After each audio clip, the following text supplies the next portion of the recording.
técnico Noble Seguro, especializado en responsabilidad profesional, director de la Diplomatura de Seguridad del Paciente y Atención Centrada Personal de la Universidad y Salud, que nos va a hablar de malgasto de salud. Bienvenido, doctor. Bueno, muchas gracias.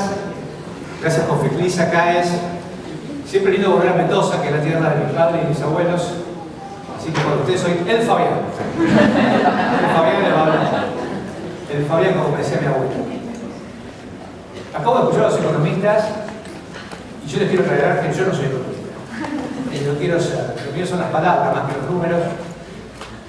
Y mi abordaje a este tema es el de, si se quiere, especialista, si vale la palabra, de seguridad del paciente, que hace 25 años que trata de implementar programas de seguridad, de calidad, de impulsarlos, y que siempre chocan con el mismo karma: no tenemos plata. No hay plata para enfermedades contra infecciones, no hay plata para capacitar, no hay plata para las pulseras que vos querés, para identificar, no hay plata para capacitar. Bueno, entonces dijo, bueno, ¿dónde se va esa plata? ¿Dónde se va la plata que necesito yo? En mi caso particular, y calculo para hacer seguridad, para hacer calidad. Y es así que me puse a estudiar fuerte este tema, y ahora pareciera que soy un especialista económico. Créanme que no lo soy. Mi especialidad es el... Hoy hablaba Gustavo de la hiperinflación de Alfonsín. 2 meses antes, un ministro, el viejo político, los más grandes se acordarán de Juan Carlos Pugliese. Yo soy de una familia radical. Y 2 meses antes, en una situación muy parecida a la que estamos ahora, a bordo de una hiper, Pugliese fue a los empresarios y les dijo: tenemos que hacer algo, controlar costos. Por supuesto, explotó todo por ahí, nadie dio mucha bolilla, y lanzó esta frase célebre, ¿no? Les hablé con el corazón y me contestaron con el bolsillo. Y bueno, yo siento a veces que vengo hablando con el corazón desde hace más de 20 años. El deber ser, lo que tenemos que hacer. Y cada vez pienso que hay que hablar más de plata, ¿viste? Porque algunos corazones se ablandan por ese lado. Y en cualquier ranking de prioridades que ustedes pongan de salud, ustedes habrán escuchado el concepto de la triple meta, elaborado por Berwick, el Instituto Mejora la Salud del 2008. Por supuesto, ahora está mejor porque se amplió al bienestar profesional, a la equidad, el concepto de quíntuple meta. Me parece interesante, pero en cualquiera de las prioridades que ustedes coloquen, tenemos que reducir el costo per cápita. Hoy hablaba, 9,5% del PBI en Argentina, en Estados Unidos 17% del PBI. ¿Hasta cuánto se va a expandir el gasto? Claramente es una prioridad, porque las necesidades aparecen, los recursos están escasos. Entonces, en cualquier punto tenemos que hacer esto. Y lo que está bastante claro a esta altura del partido es que en todo el mundo, independientemente si se trata de un sistema estatal fuertemente regulado, de sistemas privados, se aplican muchas prácticas de alto costo y bajo impacto y poco valor para el paciente, y se subutilizan prácticas menos costosas, baratas, de alto impacto. Y esto pasa en todo el mundo. Hace 2 años, mi amigo el doctor Carlos Díaz, compartimos la cátedra ahí de seguridad del paciente, me acercó este trabajo a mí. Me movilizó mucho. El autor de Jeffrey Braithwaite es el presidente del Instituto Australiano para la Innovación, y él dijo: los números que todos los médicos o todos los que trabajamos en el sector salud deberíamos conocer. 60, 30, 10. 60% de la atención está basado en buenas prácticas, guías clínicas, cosas validadas por la evidencia. 30% es mal gasto, desperdicio, prácticas de poco valor que no le agregan a los resultados de las experiencias de los pacientes. Y 10% es daño. Ahí es donde, este es mi área, ¿no? Ahí es donde me manejo bien, esos costos los conozco bien. Pensemos nada más en el costo de las neumonías asociadas al respirador, el costo de las bacteriemias asociadas a catéter, y el costo de las úlceras por presión, evento adverso más prevalente en la Argentina. 16% de los pacientes que ingresan a los hospitales de agudos se descaran, algo que es 99% prevenible. Entonces tenemos muchísima grasa para cortar, porque claramente cuando uno dice tenemos que ser más eficientes, no podemos hablar de recortar cosas, de ajustar cosas, sino de ser más eficientes. Y hoy se hablaba, y estaba muy bueno el comentario del secretario, que estamos hablando a nivel macro, vamos a nivel micro, ¿dónde podemos cortar grasa al sistema?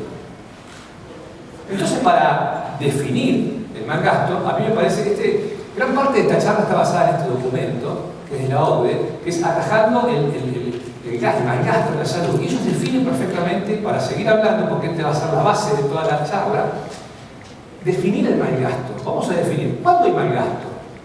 Hay mal gasto primero cuando los pacientes no reciben la atención adecuada, cuando hay duplicación de estudios, duplicación por un sistema tan fragmentado como el que tenemos, se realizan estudios de imágenes de más, laboratorios de más.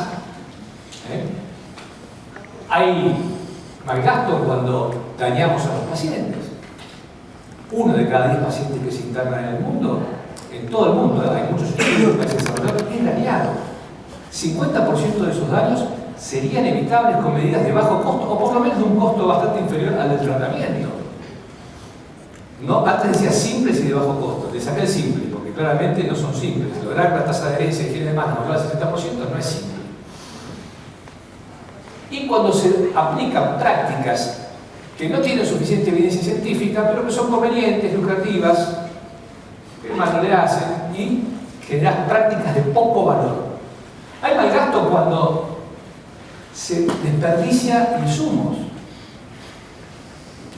Es bestial la cantidad de medicamentos que se vencen, por ejemplo, las farmacias hospitalarias, por una inadecuada gestión de farmacia. Entonces, hay desperdicio cuando se utilizan insumos con sobreprecio. El medicamento es el ejemplo paradigmático, los sobreprecios son enormes. Hay mal gasto cuando utilizamos insumos innecesariamente caros, o hospitalizamos gente que podríamos tratar en otro medio.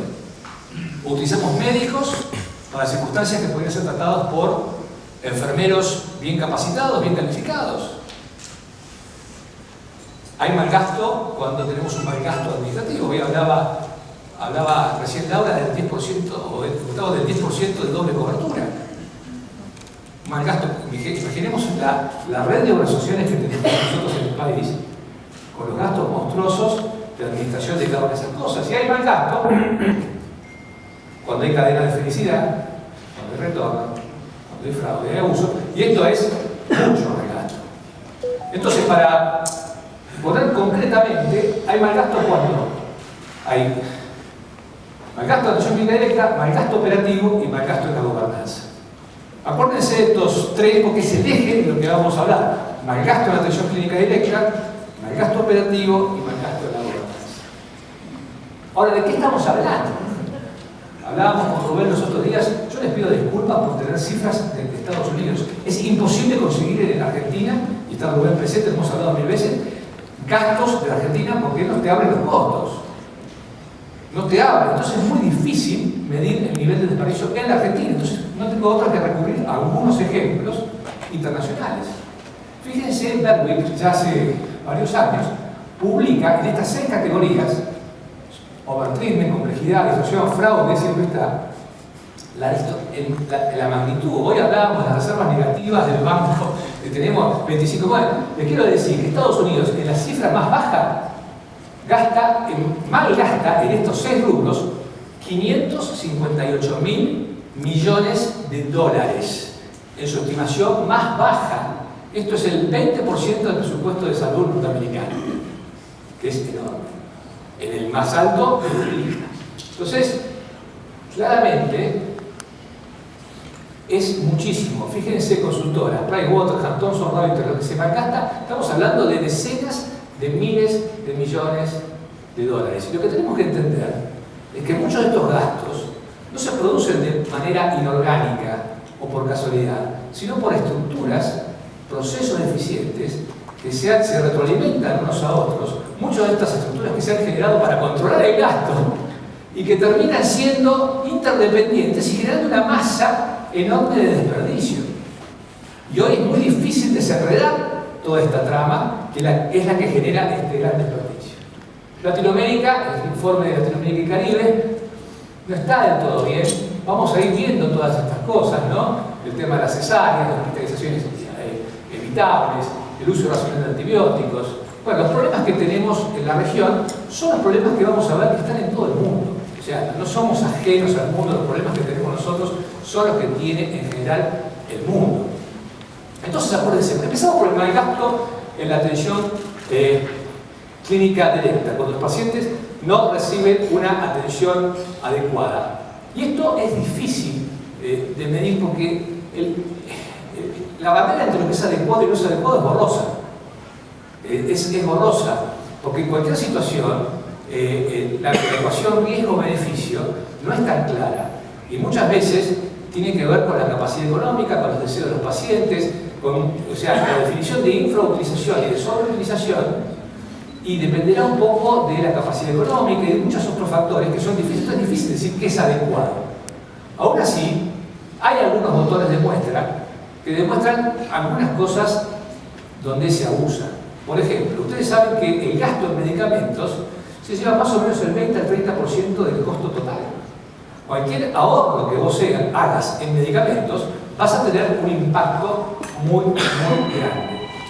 Y lo que vemos es que hay, fíjense estos datos de la OMS, la mitad de todos los medicamentos del mundo se prescriben, dispensan o venden indebidamente.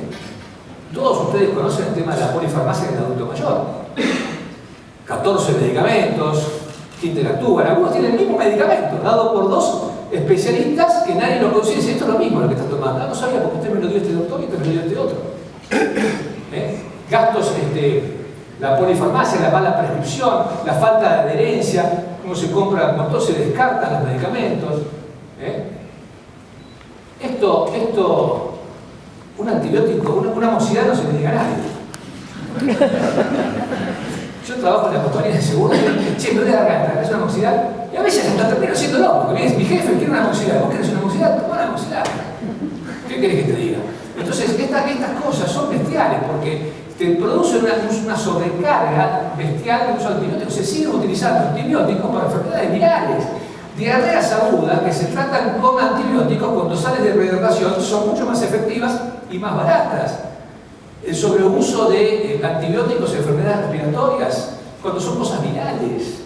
Entonces, acá está demostrado, y hay ya leyes, bueno, uso racional de antibióticos te ahorra costos. Este trabajo colombiano demostró que un programa de uso racional de antibióticos en 3 hospitales de Colombia aplicados disminuyó 50% el uso de antibióticos en esos hospitales, con un ahorro para cada hospital de $15.000, cuando el costo de implementación del programa fue de más o menos $4.000. O sea, acá tenemos grasa para cortar, claramente. Discutía el otro día con un ginecólogo que le defendía las cesáreas a morir. No, es una forma hoy de nacer, cesárea para todos y todas.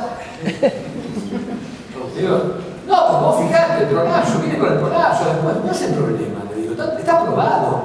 Hay un exceso de cesáreas en el mundo. Y no me podés justificar tasas como tenemos en nuestro sector privado de 80, 85 y hasta 90% de cesáreas, solamente porque decís que la mujer lo elige. Claramente hay una inducción ahí de la obstetra. Es más conveniente hacer cesárea y programar las cosas. Entonces, claramente, fíjense, yo a veces me pregunto, ¿qué pasaría si en Argentina se transparentaran las tasas de cesárea del sector privado? Yo creo que bajarían, porque no habría forma de sostener esto académicamente, científicamente. Nosotros sabemos, obviamente, que la cesárea bien implementada ha salvado un montón de vidas, pero se sabe que el chico necesita el paso por el canal de parto, para la bioma, para tener está vinculado el parto por cesárea con enfermedades inmunológicas, con asma, hasta con obesidad, infecciones maternas. También sí es cierto, hay historias de terror de partos distóxicos, no se los puedo contar porque los tenemos, pero no podemos justificar todo por una serie de partos distóxicos, alterar todo, porque claramente acá estamos malgastando mucha plata. Entonces, claramente la indicación necesaria, la tasa de Robson, o sea, cuánto es necesario utilizar, es importante. Chequeos, un chequeo no se le dice a nadie, veniste que te hacemos todo. Me puse una zona de chequeo, ¿y qué voy a hacer? Chequeo. Te hacemos todo, te hacemos todo. Pumba. Un chequeo no se le niega a nadie. Entonces, fíjense, hay lugares del país que yo viajo mucho, que es clínicas que compiten. Entonces, a 2 cuadras de diferencia, una tiene un resonador la otra compra un resonador. Uno tiene una hemodinamia, contrata hemodinamia. Entonces es un desperdicio, un mal gasto monstruoso, no hay planificación. Estados Unidos y Japón, por ejemplo, tienen tasas de tomografías y resonancias por habitante que cuadriplican la de la gente que tienen oferta. O sea, tenés un modelo muy guiado por la oferta y no por las necesidades reales. Mira, de mis lecturas, lo que vi, donde parece que hay más abusos en el tema diagnóstico o más gasto es endoscopías digestivas altas. Parece que en todo el mundo, vieron que pululan los centros de endoscopía. Cada vez vos vas a una clínica y acá pusimos centro de endoscopía. Acá tenemos nuestro quirófano de endoscopía porque acá le damos. Entonces, esto es lo que decía que el beneficio era la endoscopía. Dice, bueno, vemos, ya que estamos, te vemos. O sea, la diferencia entre riesgo y beneficio de la endoscopía. En España, por ejemplo, está calculado que en Suiza, que hasta el 40% de las endoscopías digestivas altas están sobreindicadas y que el 14% de las colonoscopías estarían mal indicadas, y una subindicación de gente que sí tiene que tener colonoscopía por adenomas colorectales. O sea, infrautilización y sobreutilización conviven a veces en un mismo país, en una misma organización y a veces hasta en un mismo paciente, lo que complica mucho las cosas. Hoy se hablábamos ayer, bueno, el uso excesivo de cribado, o sea, nos vamos de mambo, o todo lado, o sea, excesivo cribado en pacientes de muy bajo riesgo, con mamografía en mujeres de muy avanzada edad, donde el diagnóstico de cáncer no las va a beneficiar, claramente no las va a beneficiar. El ejemplo paradigmático que se cita como ejemplo de mal gasto es en Corea del Sur. Usted sabe que en Corea del Sur tiene una tasa de cáncer de tiroides monstruosa. Entonces vamos a cribar a toda la población con estas furgonetitas haciendo ecografía. Bueno, pues bien, la tasa de incidencia de carcinoma papilar de tiroides aumentó 15 veces por el estudio. La mortalidad se mantuvo igual. Claramente sobrediagnosticado. Y no sería un mayor problema, más allá del costo, si no fuera que el 11% de la gente que se opera la tiroides tiene hipoparatiroidismo, 11%, y 2% tiene lesión de recurrente con parálisis por la vocal, que queda como el gallo Claudio. O, ni que hablar, yo vi una cirugía con hematoma sofocal. Bueno, entonces, prácticas de poco valor. Prácticas de poco valor. Por ejemplo, el Medicare tiene medido más de 150, un grupo de prácticas identificadas, de poco valor, que no le agrega mayor valor al paciente, no mejoran los resultados. Ahora bien, esas prácticas de poco valor la usan el 42% de sus afiliados. O sea, yo tengo 150 prácticas que esto no te modifica la aguja, ahora el 45% de mi gente la usa. Y eso es el 2.5% del gasto del Medicare anual. Entonces es mucha plata la que se determina en procedimientos también terapéuticos. Acá, donde se habla del mayor mal gasto a nivel mundial, yo no tengo datos de Argentina, pero cuando vos escuchás, y sí, por ahí sí, es en procedimientos coronarios percutáneos. Pero que un stent tampoco se le niega a nadie. Mal no te hace, te dilatamos un poquito y pum. Hay mucho stent. O sea, no notan ustedes que cada vez todos tienen amigos de color de stent, estos jóvenes. Mi mujer está contenta porque ella ve con diagnóstico por imágenes de Muniz y ella compró hace unos meses contraste. Está sobreestoqueada de contraste, está orgullosa de su gestión. No hay. Ahora no hay. O sea, ¿viste? ¿Y la gente se pone más? No sé, vamos a ver. Sobreutilización, por ejemplo, hoy estamos en época de prevención maternal. Ustedes saben que el overtreatment con daño es muy grande, ¿no? Es grande y ahí también tenemos grasa para cortar. Fíjense, donde más parece, a ver, esto es digo lo que yo he estudiado, no es que yo lo viva permanentemente, pero parece ser que las cirugías de reemplazo de rodilla y de cadera también hay un abuso muy grande en el mundo. Esto genera mucho mal gasto con las complicaciones. Todos sabemos lo que es una osteomielitis. Quien ha tenido complicaciones es un problema. Tenemos otros problemas con el uso excesivo de control de glucemia inútil, con mucho gasto. Y esto no siempre es daño físico, sino también hay estigmatizaciones, porque hoy el tema de la Ritalina, ¿viste? Para los chicos, hay un sobrediagnóstico aparente del trastorno de hiperactividad, que genera que los chicos sean ya marcados como hiperactivos, con medicación, tienen problemas en el colegio, bueno, también eso genera daño, ¿no?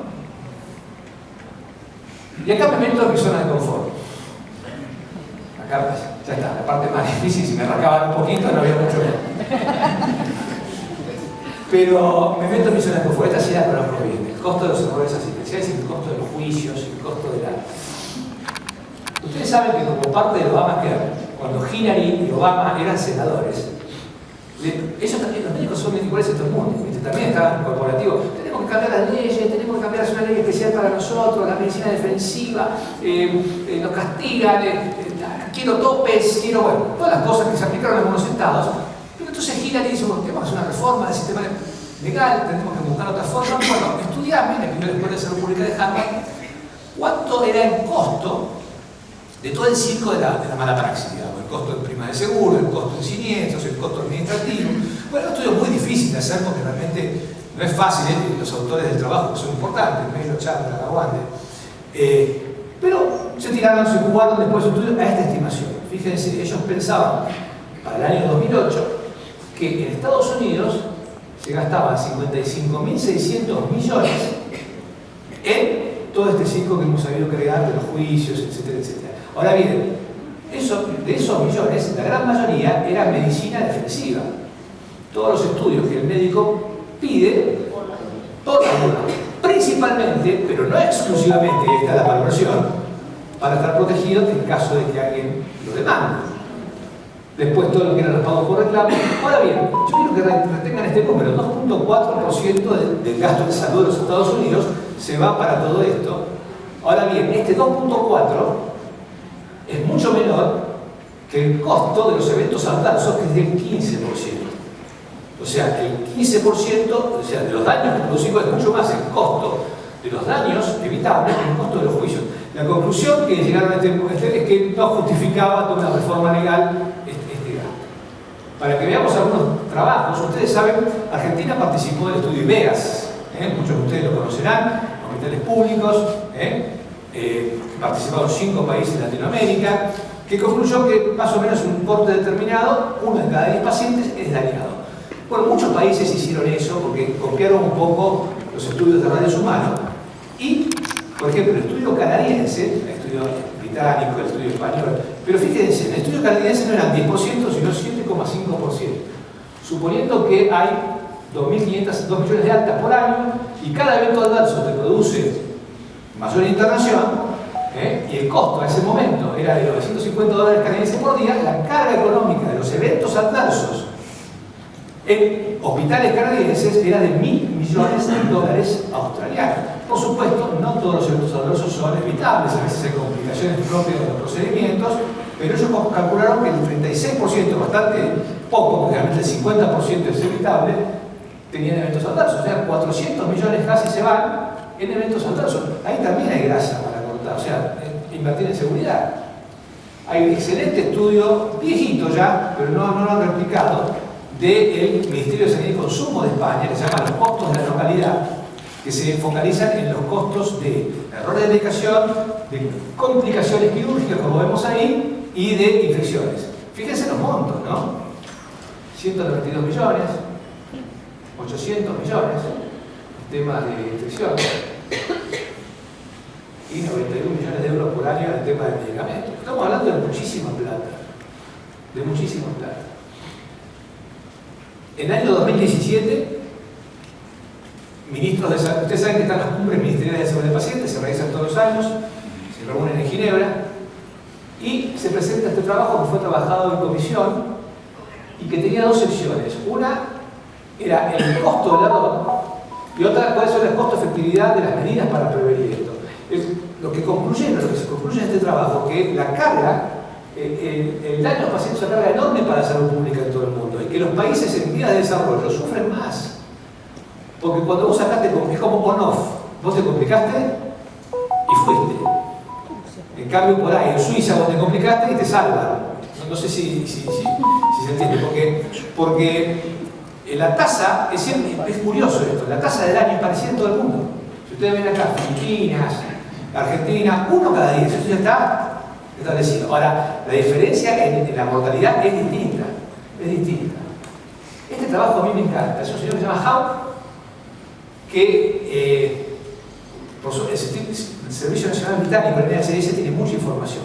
Mucha información. Entonces él dice, bueno, vamos a medir estas 6 complicaciones: sepsis, úlceras por presión, fractura de cadera, tromboembolismo venoso, TITEP, infecciones de vías centrales y muertes en condiciones de ASA1 de baja mortalidad. Las voy a agrupar, las voy a agregar y voy a calcular en estas 6 enfermedades los DALYs, los días de vida planteados ajustados por discapacidad. Este es un indicador que utilizan los sanitaristas para unirte en un solo indicador morbo y mortalidad. O sea, los días de vida partidos más los días de discapacidad. ¿Para qué lo usan? Lo usan para medir la carga de la enfermedad. ¿Cuál es la carga de la diabetes? ¿Cuál es la carga de la hipertensión? ¿Cuál es la carga? Bueno, fíjense, estas 6 complicaciones para las cuales hay guías muy claras de lo que tenéis que hacer para prevenirlas. El mundo en hipertenía de vías centrales está hablando de 0. 0. Nosotros seguimos teniendo el programa Vida último 5 a 6 por millas catéteres. Fíjense que estos eventos adversos tienen la misma carga de enfermedad parecida, la esclerosis múltiple, la cáncer cervical, la violencia interpersonal. O sea, tenemos mucho. ¿Y qué podríamos hacer con esa plata? ¿Qué podríamos hacer con la plata que se gasta en tratar esas 6 complicaciones? Acá está la plata. Fíjense, podrían pagar en toda Inglaterra el sueldo anual de 2.200 GP, médico de cabecera. Y como mismo gana mejor que acá, ¿no? Y podrían pagar el sueldo anual de 3.574 enfermeras.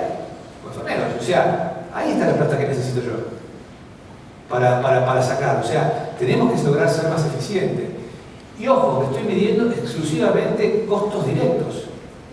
No estoy midiendo pérdida de productividad, necesidades de subsidio. O sea, los costos son mucho mayores. Estas cifras a mí me espantan. Australia, el costo total de los tromboembolismos venosos es el 0,5% del PBI. Monstruoso. Ahora bien, cuando uno habla, claramente prevenir úlceras por presión tiene un costo. Vos tenés que tener superficies especiales de apoyo, suficiente cantidad de enfermería, buena cantidad de pañales, una serie de cosas. Tiene un costo. Ahora, cuando uno compara los costos, esto es tromboembolismo venoso, los costos de la prevención, ¿no?, con los costos de la falla, en uno hablamos de millones y en otro hablamos a veces de 10 veces más. Lo mismo acá. Cuando hablamos de prevención, hablamos de millones. Cuando hablamos de tratamiento, hablamos de billones. Bueno, hasta ahí el mal gasto en la atención clínica directa. El mal gasto operativo básicamente viene de 3 cosas. 1, de la organización y el financiamiento del sistema. 2, de creencias, prejuicios y sesgos de las personas. Y 3, no me acuerdo. Pero eso tengo que hacer. Nunca lo sé, pero ya va a aparecer acá. Ya va a aparecer acá. Ah, sí, y 3, relaciones humanas y equilibrio de poder. Esto es lo que más cuesta, porque yo tenía demasiado. Cuando las vamos por Zoom tenés toda la... Vamos al tema del mal. Hay mal gasto cuando... No, eso era otra parte. Esas son las causas raíces. Cuando querés aprender de memoria te sale mal. El mal gasto operativo tiene que ver básicamente con sobreprecios, tiene que ver con descarte de cosas y tiene que ver con utilizar cosas caras cuando puedes usar las cosas más baratas. Eso es lo que quería decir. Se me fue el tronco, ¿verdad? Fíjense, vamos al tema de descarte, ¿no? Decíamos que los medicamentos representan entre el 20 y el 30% del gasto. Entonces, se descartan muchísimos medicamentos. Pasan a las farmacias hospitalarias y vean lo que se pierde. Stocks que se pierden. Por ejemplo, en Australia tienen un lugar de descarte de medicamentos, de descarta, que es como descartadores, la gente los tira ahí, y cuando calcula lo que se malgasta son millones de dólares. Gente que compró medicamentos que lo tiró. Enorme variabilidad de precios entre distintos países. Ustedes saben que en algunos países de África la ciprofloxacina cuesta 67 veces más que el precio de referencia internacional. ¿Qué es un precio justo? Porque acá hay cierta opacidad del mercado farmacéutico. Las cosas no cuestan lo mismo en todos los lugares.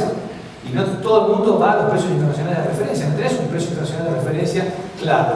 Y acá depende un poco de lo que hablábamos, ¿ves? Toda la cadena de la felicidad, toda la cosa, y bueno, en el mundo subdesarrollado es curioso porque los países desarrollados donan equipos que nadie puede usar, porque nadie está calificado, porque no tienen reemplazo, porque no tienen mantenimiento, y donde más inadecuado se ve, ustedes saben que hay un ineficiente desarrollo de genéricos y biosimilares.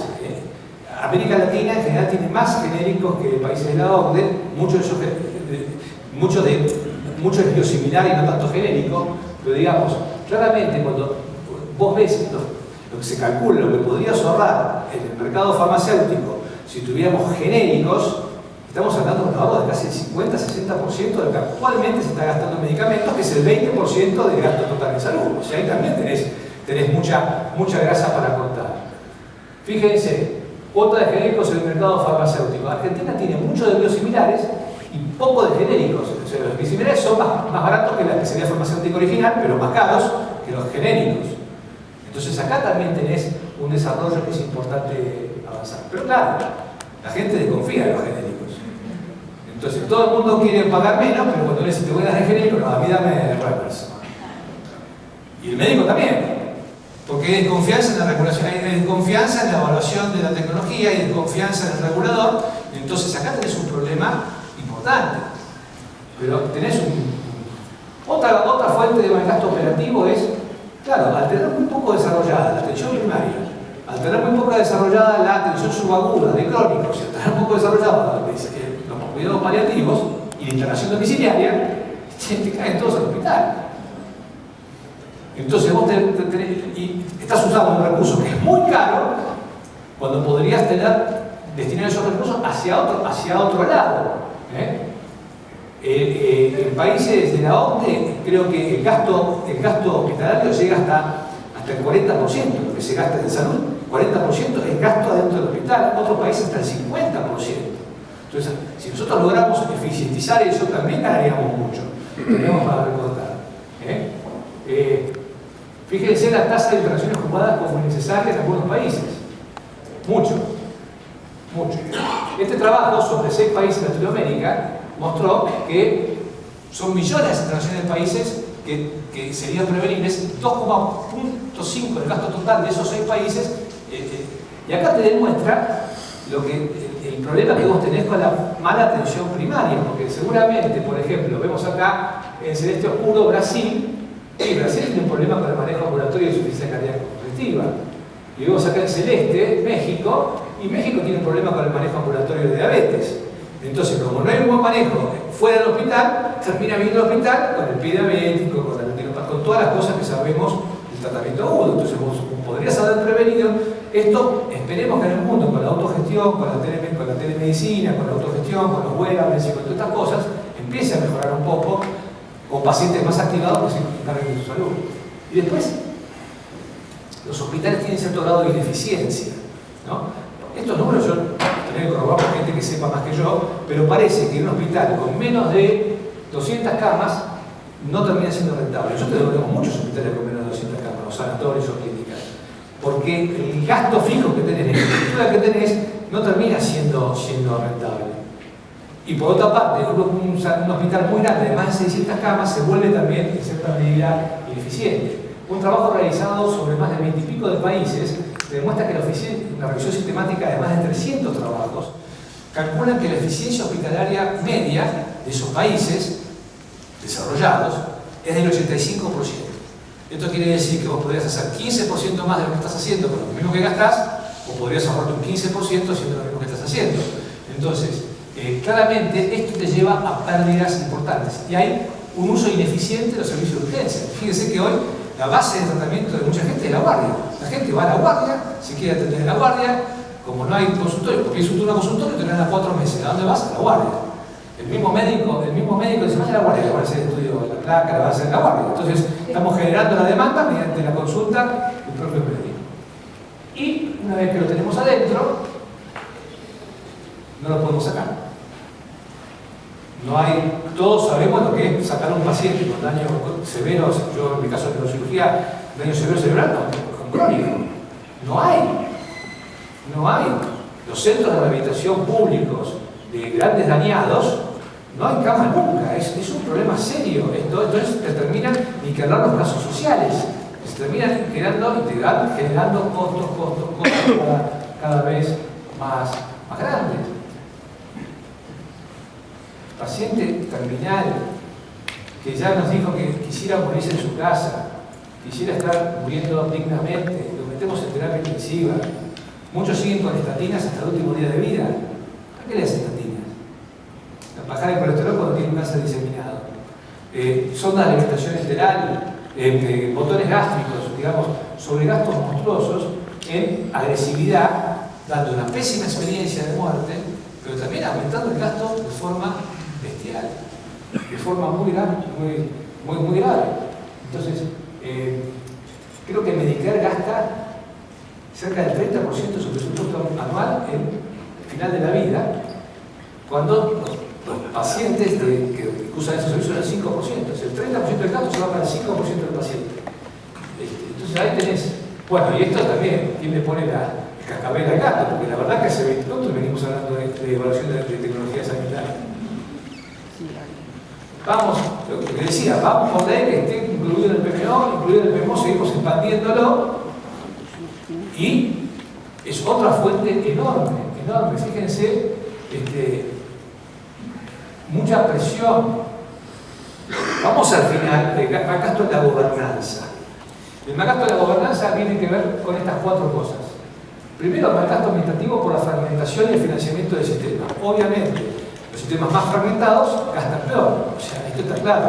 Cuanto más controlado tengas el fondo común de plata y los canales de distribución también más concentrados, el gasto va a ser más eficiente. Está claro que los sistemas de pagador único son más eficientes que los de múltiples pagadores. Que los de múltiples pagadores con afiliación automática son más rentables que los de múltiples pagadores con afiliación voluntaria. Y que los sistemas de afiliación son administrativamente más sólidos que a veces los sistemas privados puros. No tenemos datos. Ahora hay una estrategia de salud digital, pero no hay datos. Vos si querés bajar el gasto tenés que tener datos de recursos, datos de estructura, datos de resultados, datos de procesos. Y la verdad que no hay datos, es muy difícil saber dónde estamos parados. No queda claro la asignación de recursos. O sea, ¿cuánto tendremos que gastar en medicina, en atención primaria? El presupuesto de salud. ¿Alguien tiene ese número? ¿Cuánto en paliativa? ¿Cuánto en curativa? No sabemos cómo asignar los recursos. Parece la OCDE asigna el 6% a medicina preventiva, digamos, 6%. Yo no sé si es mucho o poco. Casi todo será medicina curativa, poco en medicina paliativa. Y después tenés esto, ¿no? Pero que siempre surge, cuando vos ves, siempre te lo ponen como fraude, abuso, corrupción. Fraude, abuso, corrupción. Acá tenemos Transparency, cifra 12.000, 23.000 millones. Fíjense los montos. Ahora sí, vamos a hablar de las causas raíces del malgasto, y acá vuelvo el tronco que es lo que les decía antes. Las causas raíces del malgasto son 3. 1, la organización y financiamiento del sistema. 2, creencias y prejuicios. Y 3, relaciones interpersonales y equilibrios del poder. Vamos a ver la organización y financiamiento del sistema. Está claro que la cobertura del sistema de salud influye, porque yo tengo una cobertura amplia que en general la gente sobreutiliza. Si no tengo acceso, no utilizo. A veces esto se ha manejado con copagos, ¿no? Se está manejando con copagos. Ahora, el copago tiene una doble vara, porque por un lado te evita eso, pero también si vos le pones copago al medicamento, es probable que el tipo que necesita medicación crónica no la tome. Entonces no es tan sencillo de poner copago. Si yo le pongo copago a la visita de atención primaria, el tipo no va a ir a la atención primaria, porque tengo que pagar 3.000 pesos. Entonces, esto hay que pensarlo un poco más, el tema, porque si vos haces así, tabula rasa, no fue feliz tabula rasa, no fue si vos haces eso, no es el momento. Si vos haces así, qué horror, por Dios. Esto le pasa a la chica, ¿viste? En momentos ¿no? Después es el financiamiento y la configuración de los sistemas de salud. Bueno, sí, hoy veíamos la distribución, nos marcabas. Bueno, yo tengo en Buenos Aires, Rosario, Córdoba, tengo terapias intensivas a disposición, las terapias van a estar pletóricas.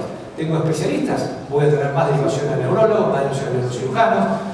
¿Tengo más hemodinamia? Porque somos un grupo de médicos que nos armamos el grupo, vamos a tener más derivaciones de hemodinamia. Es decir, la organización y el financiamiento del sistema tienen que ver. Por otra parte, vos no tenés médicos de atención primaria y la gente va a ir a la guardia, porque no tenés forma. Entonces, ¿cómo está organizado el sistema y asignados los recursos también? Después hay la pésima integración de los distintos niveles de atención, esto que decía, entre curativo, paliativo. Si vos seguís pagando a los profesionales, acá tenés un problema, ¿cómo le pagamos a los profesionales? Te pagan por consulta. Si se pagan por consulta, yo puedo hacer mucha consulta y encima me pagan poco, voy a tener un montón de consultas. Como no te voy a revisar al paciente, te voy a pedir más estudios porque me lo saco. O sea, entonces claramente la forma de pago por prestación te induce un mal gasto, la forma de pago per cápita, una infrautilización, la forma de pago, y lo mismo que a los hospitales, yo le pago los días de cama, te pago día de cama, cuanto más día de cama, más cobro, entonces claramente más allá del giro cama, acá tenés un problema. Se está probando el pago por grupos relacionados de diagnóstico. Entonces, hay un montón de cosas que son muy rentables. Ejemplo, endoscopías, cirugía oftalmológica, que le encanta a todo el mundo, el boom de cirugía oftalmológica, porque está bueno. Grupos relacionados por diagnóstico te pagan muy bien, el anestesiólogo se hace 10 anestesias en esa tarde, gana lo que gana cualquier persona en un mes. Entonces, hay una sobreindicación de esto. Después están las conductas de los pacientes que te piden, inducidos por el mercado, te vienen y te piden. ¿No me haría la columna lumbar? ¿No me haría la resonancia? No. No tenés indicación de presión. Pero eso es tomografía. Ni que hablar cuando te piden medicamentos, viste que van a hacer los amparos, el tema de los amparos es un tema importante. Y los intereses comerciales. O sea, claramente, hoy por hoy, los laboratorios trabajan sobre enfermedades de pacientes de sociedades médicas que tienen que pagar, toda la investigación se concentra y cada vez te aumentan las enfermedades huérfanas. Bueno, todos estos problemas. Después tenés, esto lo voy a decir muy rápido porque estamos bien pasados, pero la verdad es que este trabajo es fantástico porque se corresponde con lo que yo también he visto. Hay unas clínicas que te dicen, mira, yo gano más por los pacientes que se complican que por los que andan bien. ¿Estás de acuerdo con eso? Pero hay clínicas que pasa eso. Digo, ¿cómo estás con la neumonía asociada al respirador? Estamos bien, estamos en la media nacional. Vos sabés que la media nacional es espantosa, ¿no? ¿Sabés? Pero estamos bien. Y en definitiva, ¿cuál es el problema, Víctor? 10 días internados, también la Obra Social me paga los días de internación. O sea, no hay un castigo por esto. O sea, no te duele tanto. Podemos hablar del quirocama, etc. Pero esto lo vio muy bien Iper, pero este trabajo es viejito, pero dice, fíjense lo que hizo. Tomó 2 hospitales sin fines de lucro en los Estados Unidos, 40% con un sistema de financiamiento muy parecido al que tienen todos los hospitales privados de Estados Unidos, y analizó más de 30.000 cirugías y se focalizó en 10 complicaciones graves, es decir, stroke, infartos, licencia de herida, infecciones. Bueno, y después fue a ver cómo les iba a las clínicas con los pacientes que andaban bien y con los que se complicaban con estas complicaciones. ¿Cuándo ganaron más? Fíjense la diferencia entre los pagos de uno y otro, ¿no? Pero ingresos por paciente con complicaciones, 55.000, ingresos por paciente sin complicaciones, 3.000 y pico. O sea, el negocio de esta gente que se complique. Podemos discutir, por supuesto, que está súper simplificado y hay otros temas para charlar, pero digamos, mientras vos, esto tiene que ver con la alineación de intereses que hablábamos, mientras vos no alinees la financiación y pagues por la calidad y castigues la no calidad, que pagues por seguridad, ejemplo, acreditación. Hago un esfuerzo grande para acreditar cenas, ITAES, yo commission, acredito, a vos te pagan igual la cama. ¿Cuál es mi estímulo para acreditar calidad? ¿Dónde está el pago por eso, el reconocimiento por eso? Hoy se está utilizando el tema de incentivos financieros, muy opinado, muy discutido. Cuando aparecen los incentivos, inmediatamente te aparece el fraude, te aparece el trucheo de números, lo mismo con los castigos. ¿Se acuerdan? En el 2008 Medicare y Medicaid comenzó a debitar. ¿Vieron que acá se empieza a debitar? Pero ellos lo hicieron, te voy a debitar estas cosas. Te voy a evitar estas complicaciones que vos podrías haber evitado con medidas de bajo costo, y ellos evitan todo esto. Fíjense, imagínense si PAMI evitara las clínicas, las infecciones urinarias asociadas a sondas, Te preocuparías por no tener sondas 15 días, ¿no? Te preocuparías. ¿Qué pasaría si no te pagaran por una evaluación de catéter? No te la pago. Págatela vos. Porque esto lo podrías haber prevenido y con cero de... Si hubieras hecho los famosos paquetes de medidas, no te pago un TEP. Operaste la cadera, la rodilla y un TEP, bancátelo vos. Ojo, tienen auditores que van a ver si se hicieron las buenas prácticas. Tiene un ejército de auditores. Que van, porque si hicieron las buenas prácticas, te lo pago. Si vos no hiciste la profilaxis antitrombótica, no te lo voy a pagar. Después vamos a ver cómo le fue.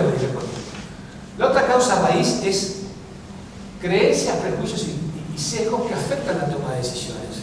¿Qué quiero decir con esto? Más caro es mejor, más nuevo es mejor. La tecnología siempre es buena. Y esto está muy metido en los médicos, muy metido en los pacientes y te termina afectando claramente la toma de decisiones. Sesgos y hábitos de pensamiento, ¿no? A nosotros los médicos nos gusta pensar que nuestras decisiones son absolutamente racionales, deductivas, basadas en evidencia, pero la mayoría de nuestras medidas son intuitivas, a partir de poquísima información, y tenemos muchísimos sesgos en nuestro razonamiento. El sesgo que más mal gasto produce es el sesgo de acción. Viene el paciente a mi consultorio, yo sé que le está esperando una receta, yo sé que está esperando una indicación de un estudio, yo no lo quiero defraudar y le hago la receta. Porque aparte acorto la consulta, te di la receta, te tengo que revisar, etcétera, medite con ecografía y lo vemos la próxima vez. Entonces esto también es sesgo de acción. Prejuicios comunes en la cultura médica. Pensar que los médicos, sobre todo, tenemos a pensar de que la salud depende de todo esto que hemos sabido armar de hospitales, de centros de diagnóstico, de tecnología, de centros de... Cuando ya está sabido que eso no determina más del 20% del estado de salud. Entonces, todo determinante social, o sea, produce más salud, cloacas, vivienda y educación que todo esto que hemos sabido. Entonces, la diferencia entre el gasto social y el gasto de salud siempre es motivo de tensión, ¿no? Lo mismo la dominancia del modelo biomédico, pensar que todo lo que tenemos que hacer es luchar contra la muerte y la enfermedad, a veces a expensas de las preferencias del paciente, o sea, claramente no nos concentramos en lo que los pacientes quieren, sino en lo que a nosotros nos parece que es importante para ellos, como la muerte. Por supuesto, relaciones puntuales y aisladas, o sea, si yo no tengo un médico, el famoso médico de familia que conocía, y la relación es muy puntual, muy aislada, y el médico va a tender naturalmente a sacárselo de encima, tomar medicamentos porque no lo conoce el paciente, no tiene tiempo muchas veces de tomar decisiones conjuntas. Y esto es así. ¿Saben cuánto se gasta por año en el mundo por investigación clínica? 250.000 millones de dólares. ¿Dónde están los resultados de esa investigación? En cuanto a pocos resultados, generalmente son para aumentar el tiempo de la patente, con poco beneficio para los pacientes y mucho beneficio para los sponsors. Esto está bastante claro. Y aparte, en la época de medicina basada en la evidencia, para encontrar un buen trabajo, te encontrás 25 que confunden, muy patrocinados, y es complicado. Entonces, esto es difícil. Estamos en una marea de conocimientos que te termina mareando muchas veces. Y después está esto, ¿no? Fortaleza o debilidad de la relación médico-paciente. Obviamente, veíamos lo que ganan los médicos. Tenía que hacer un montón de consultas. La consulta va a durar 10 minutos porque tengo que dar 25 pacientes. Y bueno, una relación débil va a ser que vos sobregastes porque pidas estudios, porque no tengas tiempo de hablar con el paciente, de escucharlo, de revisarlo. Y bueno, esto te genera mucho más gasto. Pobre toma de decisiones. En general está bastante probado que los médicos somos muy agresivos. Y que muchos pacientes que se complican, cuando le digan, si vos hubieras conocido hoy, hubieras conocido antes lo que conoces hoy con respecto a, no, yo probablemente no me hubiera operado. O sea, no hay una toma de decisiones realmente consensuada, hay mucha presión muchas veces para el intervencionismo y esto también genera después no hay que ser iluso, ¿no? Acá hay doctores y siempre hay una puja por el político. Hablábamos recién del gasto social versus el gasto médico, y eso es una zona de tensión donde hay actores poderosos, las sociedades científicas, las cámaras, o sea, la definición de enfermedad. Por ejemplo, las sociedades científicas definen lo que es enfermedad y lo que no, tienen un rol, y muchas veces por consenso, sin una evidencia clara. Fíjense cómo está bajando de los rangos de estatinas cada vez, somos todos hipertensos, hoy somos todos enfermos, hoy hay mucha puja de poder político y siempre esta puja entre el gasto social y el gasto médico es un tema. Bueno, las demandas de la sociedad. Yo lo vivo en la compañía de los amparos que se producen, te piden amparo a la sociedad y muchas veces, bueno, acuérdense el caso de Spinraza, los biológicos, te meten un amparo, te demandan, se fomenta con la industria, te arman el grupo de enfermedades de este complejo y bueno, y la sociedad comienza a demandar una serie de cosas que no puedes meter, y la medicina defensiva que como vimos te agrega 2.4 del gasto. Esbozando alguna solución. Yo no tengo la solución. ¿Ustedes la tienen? Si la tienen, me la dicen. Porque no tengo soluciones. No hay soluciones simples a problemas complejos. Y esto es un problema que vimos, donde tenemos que combinar todo. Probablemente los médicos somos parte de lo que tenemos que combinar, pero también economistas, otra serie de cosas. Lo primero es evaluar críticamente los servicios necesarios. ¿Qué es lo que necesitamos? ¿Cuánto de medicina curativa? ¿Cuánto de paliativa? ¿Cuánto presupuesto para cada área? Meterse un poco en lo que realmente necesitas. Medir el gasto, porque muchas veces uno se maneja con presupuesto general. Entonces, mirá, me cierra. ¿Cuánto gastamos en medicamento en el pasado? Tanto. Bueno, vamos a gastar tanto y me cierra. Pero si vos empezás a medir a dónde se te va la plata, esto que hablaba el secretario de Salud, miramos un poco en el micro, a dónde se va la plata, un poco todo lo que decimos esto. Bueno, esto quedó claro, alinear los incentivos.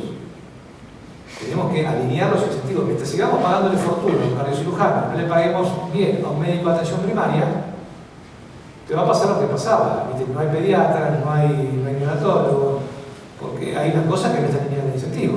Todo el mundo quiere hacer anestesia. La residencia, adentro de una residencia de anestesia. Muy difícil entrar a una residencia. 40% de residencias vacías, pero toda residencia de anestesia no pueden entrar. Entonces, esto claramente tiene que alinear los incentivos. Yo tengo que tener, quiero más residentes de medicina general y de pediatría. ¿Probaste con plata?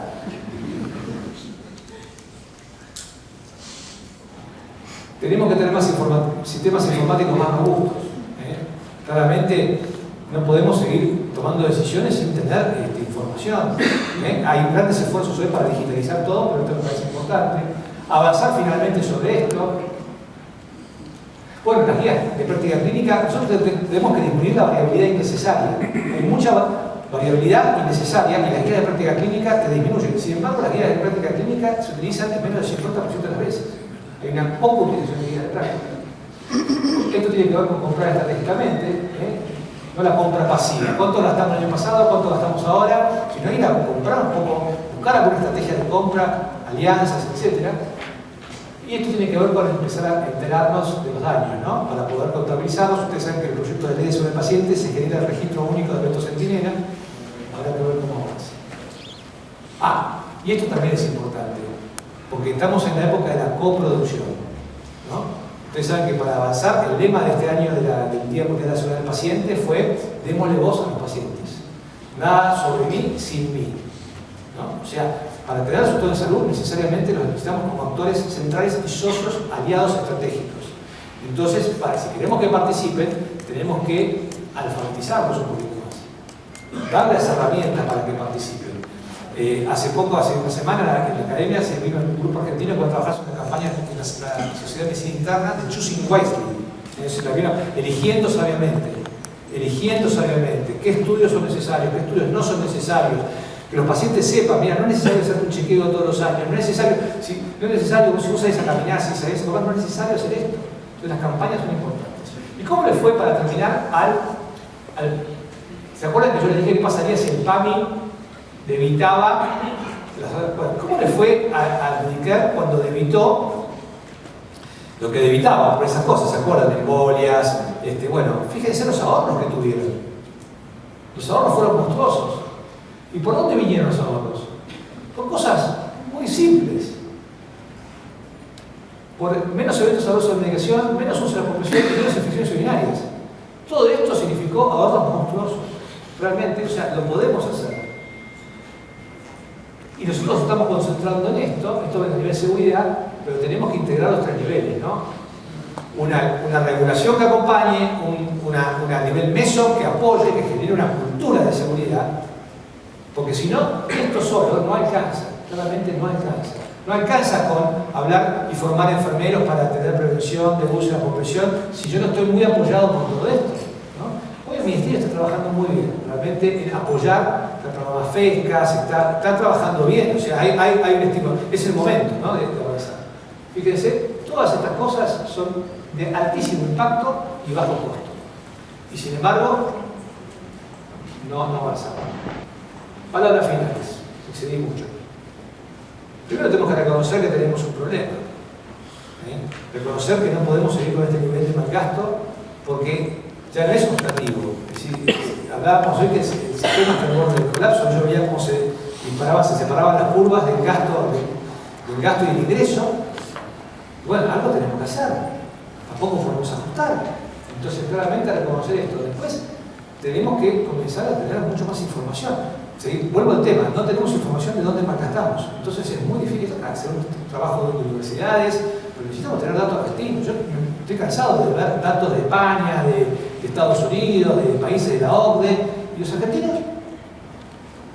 Y acá un llamado, ¿viste? Porque la verdad es que no tenemos datos argentinos, nadie lo sabe. No funciona por decreto esto. O sea, no funciona por decreto. Tenés que convencer de que siempre la mejor opción es la menos derrochadora. Entonces, persuadir a los pacientes, a los médicos, sobre todo a los médicos, porque muchas cosas parten de la virome. Y por último, pagar, en el sentido que los incentivos funcionen, alocar la plata donde tienen que ir. Así que bueno, me pasé 10 minutos, así que les pido disculpas. Este es mi mail, me pueden llamar y habremos debate. Me gustaría opinar la opinión de ustedes.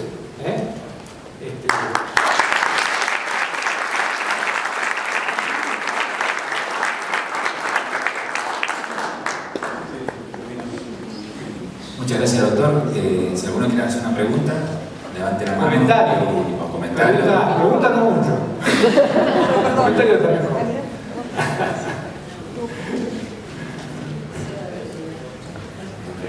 Bueno. A ver, dos comentarios a la brillante charla de Fabián. Uno, respecto al gasto en los últimos años de la vida.